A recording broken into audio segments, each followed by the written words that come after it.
Mutasi kembali digelar pemerintah Kota Makassar. Pergeseran posisi pejabat lingkup Pemkot Makassar menyasar pejabat eselon 3 atau administrator dan eselon 4 pengawas. Pelantikan dipimpin Wali Kota Makassar Munafri Arifuddin.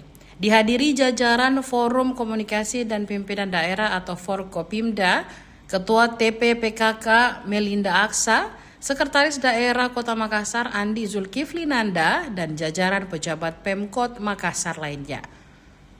Sebanyak 27 pejabat dilantik di ruang Sipakatau Balai Kota Makassar di Jalan Jenderal Ahmad Yani pada Senin 2 Maret 2026. Mereka berasal dari perangkat Dinas Kesehatan, Pekerjaan Umum, Pendidikan, Perhubungan, Pemberdayaan Perempuan dan Perlindungan Anak hingga kecamatan.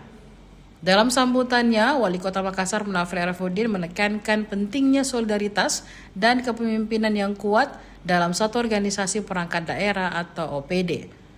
Dalam arahannya, ia menegaskan dalam satu OPD dibutuhkan peran seluruh bidang untuk saling mendukung demi menghasilkan output dan outcome yang maksimal. MSI, Jabatan Lama, Pembina Jasa Konstruksi Ahli Muda pada Dinas Pekerjaan Umum Kota Makassar. Jabatan Baru, Kepala Bidang Prasarana dan Bangunan Gubernur Dinas Pekerjaan Umum Kota Makassar. 5. Rismawati Hamid ST, Jabatan Lama, Kepala Subbagian Keuangan Sekretariat Dinas Pekerjaan Umum Kota Makassar. Jabatan Baru, Kepala Bidang Sanitasi, Air Bersih dan Jasa Konstruksi Dinas Pekerjaan Umum Kota Makassar. 6. Ahmad Rifaldi Rizal STMT, Jabatan Lama, Penelaah Teknis Kebijakan pada Bidang Drainase dan Sumber Daya Air Dinas Pekerjaan Umum Kota Makassar. Jabatan Baru, Kepala Subbagian Perencanaan dan Pelaporan Sekretariat Dinas Pekerjaan Umum Kota Makassar. 7. Insinyur Ari Satriadi Sadewa STMT, Jabatan Lama, Pengamat Operasi dan Pemeliharaan Sumber Daya Air pada Bidang Sanitasi, Air Bersih dan Jasa Konstruksi Dinas Pekerjaan Umum Kota Makassar. Jabatan Baru, Kepala Subbagian Keuangan Sekretariat Dinas Pekerjaan Umum Kota Makassar. 8. Fitria Ramadhani SSTP, Jabatan Lama, Sekretaris Kelurahan Pulau Gading, Kecamatan Ujung Pandang, Kota Makassar. Jabatan Badan Pengelolaan Keuangan dan Aset Daerah Kota Makassar. Jabatan Baru, Kepala Subbagian Umum dan Kepegawaian Sekretariat Badan Pengelolaan Keuangan dan Aset Daerah Kota Makassar. 10. BC Nuryanti SE, Jabatan Lama, Penelaah Teknis Kebijakan pada Subbagian Perencanaan dan Keuangan Sekretariat Kecamatan Memajang, Kota Makassar. Jabatan Baru, Kepala Subbagian Keuangan Sekretariat Dinas Pemadam Kebakaran dan Penyelamatan Kota Makassar. 11. Andi Fitriani SKM, Jabatan Lama, Administrator Kesehatan Ahli Pertama pada Bidang Kesehatan Masyarakat Dinas Kesehatan Kota Makassar. Jabatan Baru, Kepala Subbagian Umum dan Kepegawaian Sekretariat Dinas Kesehatan Kota Makassar.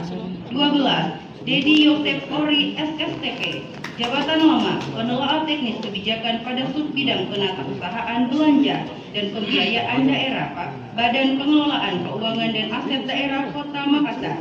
Jabatan Baru, Kepala Subbidang Perencanaan Kebijakan Umum Anggaran Badan Pengelolaan Keuangan dan Aset Daerah.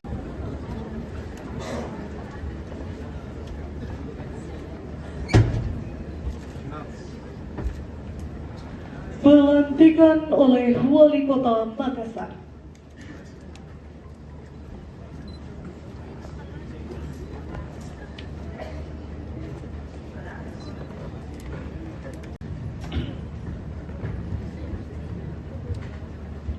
Sebelum saya mengambil sumpah dengan memanjatkan puji syukur kehadirat Allah Subhanahu wa taala, Tuhan yang Maha Esa, atas taufik dan hidayahnya, maka pada hari ini, Senin, tanggal 2 bulan Maret tahun 2026, saya, Wali Kota Makassar, dengan ini secara resmi melantik saudara-saudara dalam jabatan administrasi di lingkup pemerintah Kota Makassar. Saya percaya bahwa saudara-saudara akan melaksanakan tugas dengan sebaik-baiknya sesuai dengan tanggung jawab yang diberikan. Semoga Allah Subhanahu wa Ta'ala, Tuhan yang Maha Esa, senantiasa memberkati kita semua. Lakukan oleh OPD tersebut. PU hari ini paling banyak. Kenapa? Program prioritas ada di sana. Saya tidak mau lagi mendengar persoalan itu berhenti karena ada keraguan, karena human error, karena ada orang yang tidak selaras dan sejalan dengan apa yang menjadi tujuan dan cita-cita kita. Takut tanda tangan, tidak mau melakukan tugasnya, dan sebagainya. Ini terjadi. Sekarang kita harus berlari kencang. Pada saat kita miss di depan, ke belakangnya pasti akan berantakan. Yang kedua, kita ini ada di dalam satu rumah besar. Akan sangat naif rasanya kalau kita sendiri yang menjelek-jelekkan rumah besar kita, memperlihatkan kepada masyarakat bahwa kita punya borok yang ada di dalam. Justru yang harus kita lakukan, bagaimana kalau ada persoalan yang di dalam diselesaikan dari dalam, untuk bisa memperlihatkan bahwa satu OPD ini adalah OPD yang utuh.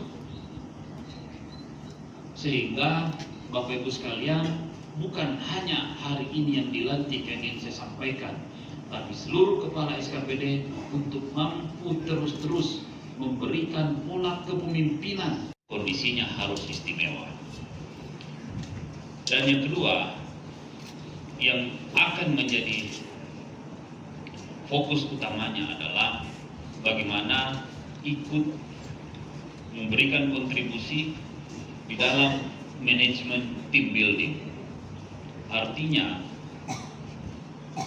di dalam satu lingkup OPD dibutuhkan peran masing-masing bidang untuk memberikan support terhadap apa yang menjadi output dari pekerjaan satu bidang. Sudah definitif ini BLT yang harus didefinitifkan untuk kita bisa langsung menjalankan seluruh proses-proses pengadaan barang dan jasa yang ada supaya bisa cepat. Jadi tidak menunggu lagi terlalu lama, nanti takutnya di ujung-ujung lagi baru kejar lagi serapan dan sebagainya. Saya mau cepat berjalan supaya bisa dimaksimalkan sistem penganggaran yang sudah dimiliki mereka. Belum, masih banyak tempat yang harus diisi-isi, dipindah-pindahin. Kan ini harus mengajukan pertek dan sebagainya. Nah inilah yang kita coba untuk membuat simulasi atau mengajukan orang-orang untuk diposisikan. Tidak boleh ada yang tertinggal. Pak, yang posisi camat masih ada lowong Pak, belum diisi ya? Belum. Secepatnya lagi kepala sekolah, kepala puskesmas. Pak, intervensi tadi rumah sakit Daya Pak. Kenapa? Intervensi itu di rumah sakit Daya. Ya, rumah sakit Daya juga begitu, sehingga proses pelayanan yang ada di sana, bagaimana sistem jalannya administrasi. Ini karena kan rumah sakit daerah ini apa ya?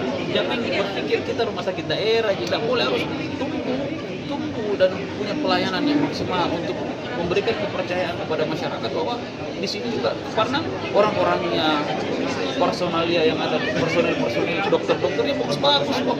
Sisa ini bagaimana pola pelayanannya dimaksimalkan, infrastrukturnya yang diperbaiki sehingga layanannya bisa menjadi layanan yang lebih maksimal. Satu, ya tentu pertama senior ya, sudah sering juga ada di wilayah dan tahu ruang lingkup asisten satu untuk sebagai pelaksana tugas dengan pekerjaan baru. Tentu kita tidak mau ini kosong, ada banyak hal yang harus kita jalankan yang tidak boleh tertunda. Harus ada orang yang menjadi pelaksana. Jadi untuk pengisian jabatan eselon 2 nanti Pak berikutnya seperti ada apa? proses sendiri. Download Tribun X sekarang, menghadirkan lokal menjadi Indonesia.